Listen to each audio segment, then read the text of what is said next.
దేవుడు యాకోబు జీవితంలో ఎలాగ పనిచేస్తూ ఉన్నాడు. సో దేవుడు పరిస్థితులను వాడతాడు తన ప్రజల జీవితాలలో, తన ప్రజలని సరిచేయడానికి. కాబట్టి ఇప్పుడు బావి దగ్గరికి వచ్చాడు. అలాగే మరి అబ్రహాము దాసుడైన ఎలియాజరు రిబకాని ఎక్కడ కలుసుకున్నాడు?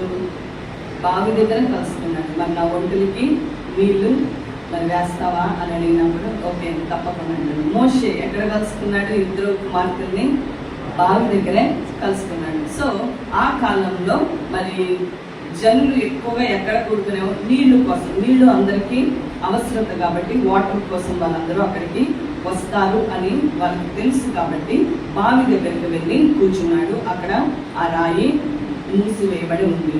మరి అక్కడ ఉన్న ప్రజల్ని అడుగుతా ఉన్నాడు యాకోబు. మరి లాబాను ఇల్లు అక్కడ ఏంటి అని అడుగుతా ఉండొచ్చు. వాళ్ళు చెప్తా ఉన్నారు, అది లాబాను కుమార్తె మరి